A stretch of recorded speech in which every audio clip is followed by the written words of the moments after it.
बिस्मिल्लाहिर्रहमानिर्रहीम। Welcome to IT series tutor channel. अपनी इस वीडियो में हम बात करेंगे कॉन्टिन्यू स्टेटमेंट की और देखेंगे कि C plus plus programming language में लूप की बॉडी में कॉन्टिन्यू स्टेटमेंट को कब और किस मकसद के लिए इस्तेमाल किया जाता है।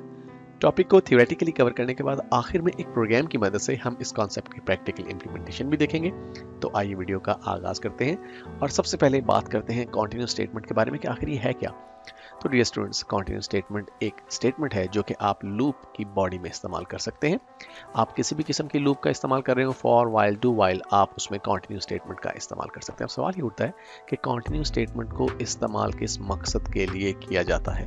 तो कॉन्टिन्यू स्टेटमेंट को लूप की बॉडी में इस्तेमाल करने का मकसद ये है कि किसी भी पॉइंट पे अगर हम ये चाहें कि लूप की जो मौजूदा इटरेशन है, जो करंट इटरेशन है, उसमें कॉन्टिन्यू स्टेटमेंट के बाद जो भी स्टेटमेंट या स्टेटमेंट्स मौजूद हैं, यानी मल्टीपल स्टेटमेंट्स मौजूद हों तो भी, या एक सिंगल स्टेटमेंट मौजूद हो तो भी, हम उन्हें किसी वजह से एग्जीक्यूट अगर ना करना चाहते हों तो फिर हम कॉन्टिन्यू स्टेटमेंट का इस्तेमाल करते हैं। सादा लफ्जों में हम यूँ कह सकते हैं कि अगर आपकी लूप बॉडी में कॉन्टिन्यू स्टेटमेंट मौजूद होगी तो फिर आपकी लूप बॉडी की जो इटरेशन होगी, हर इटरेशन के अंदर अगर सिंपली आपने कॉन्टिन्यू स्टेटमेंट का इस्तेमाल किया, यानी बिना किसी कंडीशन के, तो इस सूरत में कॉन्टिन्यू स्टेटमेंट के बाद वाली जो भी स्टेटमेंट या स्टेटमेंट्स होंगी वो एग्जीक्यूट होंगी ही नहीं।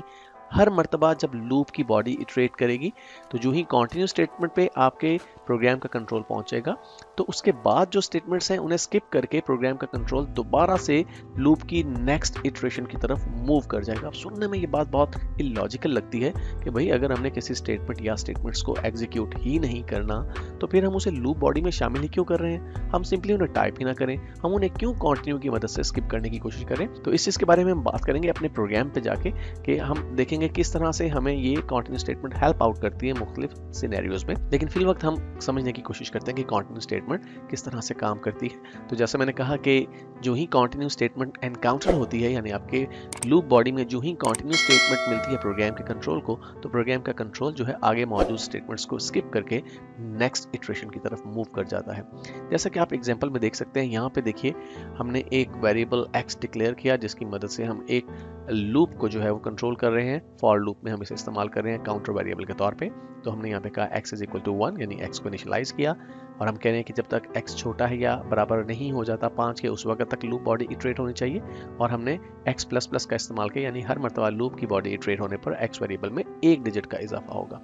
अब यहाँ पे देखिए लूप बॉडी में जो स्टेटमेंट है उसमें तीन एक्चुअली हमने स्टेटमेंट्स जो है वो यहाँ पर टाइप की हैं। हमने पहली जो लाइन है उसमें लिखा सी आउट हेलो वर्ल्ड और \n, यानी कि हमारी हर एक नई लाइन के ऊपर हेलो वर्ल्ड टाइप होगा, उसके बाद एक न्यू लाइन प्रोड्यूस होगी क्योंकि हमने \n का इस्तेमाल किया। उसके बाद एक कॉन्टिन्यू स्टेटमेंट, हमने सिंपली कॉन्टिन्यू का वर्ड टाइप करना है और उसके बाद सेमीकोलन का इस्तेमाल करना है। यही कॉन्टिन्यू स्टेटमेंट का सिंटेक्स है, हम इसे इसी तरह से इस्तेमाल करते हैं। और उसके बाद देखिए हमारे पास जो स्टेटमेंट है वो है सी आउट की मदद से हम नॉलेज इज पावर को स्क्रीन पर प्रिंट करवाना चाह रहे हैं। लेकिन आपके इस पर्टिकुलर एग्जाम्पल की अगर बात करें तो हमारे कंप्यूटर की स्क्रीन पर कभी भी इस प्रोग्राम के आउटपुट में नॉलेज इज पावर प्रिंट नहीं होगा, क्योंकि हर मर्तबा जब लूप बॉडी इटरेट करेगी तो कंटिन्यू पे पहुंचते ही हमारी जो लूप की नेक्स्ट इटरेशन है वो शुरू हो जाएगी। इवन के 5 की 5 इटरेशंस कंप्लीट हो जाएंगी लेकिन नॉलेज इज पावर स्क्रीन पर प्रिंट नहीं होगा।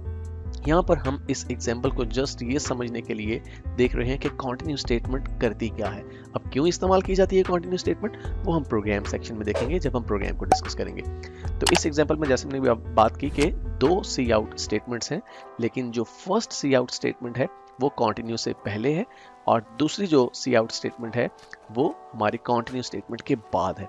तो इसी वजह से सेकंड स्टेटमेंट जो है वो कभी भी एग्जीक्यूट नहीं होगी।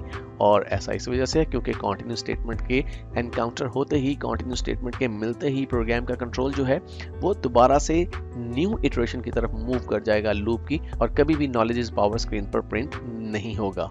आइए अब एक प्रोग्राम की मदद से देखते हैं कि कॉन्टिन्यू स्टेटमेंट हम अपने प्रैक्टिकल लाइफ में क्यों इस्तेमाल करते हैं। स्क्रीन पर आप देख सकते हैं कि मैंने डेव C++ में पहले से एक प्रोग्राम टाइप और सेव कर रखा है जहां पे हम कॉन्टिन्यू स्टेटमेंट का इस्तेमाल करेंगे फॉर लूप के साथ। और इस प्रोग्राम में हम क्या टास्क अटेन करने वाले हैं। एक्चुअली मैं ये चाहता हूँ कि 10 और 100 के दरमियान जितने भी प्राइम नंबर्स हैं वो स्क्रीन पर प्रिंट हो जाएं।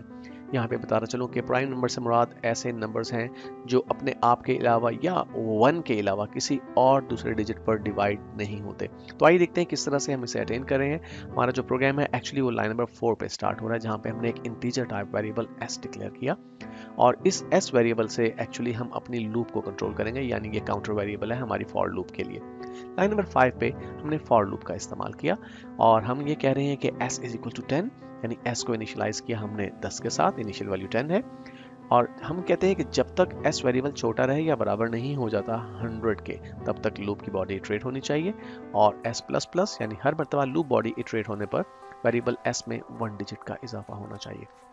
इसके बाद फॉर लूप में जब हमने बॉडी को स्टार्ट किया, लूप की बॉडी को स्टार्ट करते ही हमने इफ का इस्तेमाल किया। अब यहाँ पे ये बात जान लीजिए कि कॉन्टिन्यू स्टेटमेंट को प्रैक्टिकल लाइफ में जब भी आप यूज करते हैं तो किसी भी प्रोग्राम में आप इसे बिना किसी कंडीशन के यूज नहीं करते। उसकी बड़ी सिंपल सी लॉजिक है कि अगर आप किसी कंडीशन के बिना डायरेक्टली कॉन्टिन्यू स्टेटमेंट को लूप बॉडी में इस्तेमाल करें तो सिंपली आप ये चाहते ही नहीं हैं कि कॉन्टिन्यू स्टेटमेंट के बाद वाली जो स्टेटमेंट्स हैं वो एग्जीक्यूट हो। तो इस सूरत में आप उन्हें टाइप ही ना करें, फिर तो कॉन्टिन्यू स्टेटमेंट को यूज करने का मकसद ही फौत हो जाता है। तो फिर आप इसे इस्तेमाल करते हैं किसी कंडीशन के साथ कि अगर कोई पर्टिकुलर कंडीशन ट्रू या फॉल्स हो तो फिर कॉन्टिन्यू स्टेटमेंट का इस्तेमाल किया जाना चाहिए, अदरवाइज कॉन्टिन्यू स्टेटमेंट का इस्तेमाल नहीं होना चाहिए। तो यहाँ पर हम कर क्या रहे हैं, चूंकि हम प्राइम नंबर फाइंड करना चाहते हैं तो एक शॉर्टकट वे प्राइम नंबर्स को फाइंड करने का ये है कि अगर कोई भी बड़ी से बड़ी वैल्यू को आप ले लीजिए, अगर वो 2 पे डिवाइड नहीं होती, 3 पे डिवाइड नहीं होती, 5 पे डिवाइड नहीं होती और 7 पे डिवाइड पूरी नहीं होती,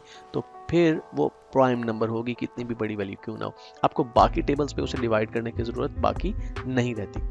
तो यहाँ पर देखिए हमने जो कंडीशन इंपोज की है, हम ये कह रहे हैं कि अगर s वेरिएबल में मौजूद वैल्यू को 2 पे डिवाइड करके 0 आ जाए या फिर s वेरिएबल में मौजूद वैल्यू को 3 पे डिवाइड करने के बाद अगर 0 आ जाए, यानी वो वैल्यू पूरी डिवाइड हो जाए या फिर वो वैल्यू पूरी डिवाइड हो जाए 5 पे या वो वैल्यू पूरी डिवाइड हो जाए 7 पे, तो फिर क्या करें, कॉन्टिन्यू स्टेटमेंट का इस्तेमाल करें। अब अगर कॉन्टिन्यू स्टेटमेंट का इस्तेमाल करेंगे तो फिर क्या होगा, ये वाली जो स्टेटमेंट है सी आउट, जिसकी मदद से हम वेरिएबल s को प्रिंट करवा रहे हैं और साथ ही एंड एल मैनिपुलेटर का भी इस्तेमाल कर रहे हैं, फिर ये एग्जीक्यूट नहीं होगी। यहाँ पर ये बात समझ लीजिए, ये जो क्लोजिंग कर्ली ब्रेस आपको नजर आ रही है ये एक्चुअली इफ स्टेटमेंट की है और हमारी जो लूप की बॉडी है वो एक्चुअली यहाँ पे क्लोज हो रही है। इसका मतलब है कि ये स्टेटमेंट भी लूप बॉडी में मौजूद है और ये स्टेटमेंट भी लूप बॉडी में मौजूद है और ये कंडीशन भी लूप बॉडी में मौजूद है।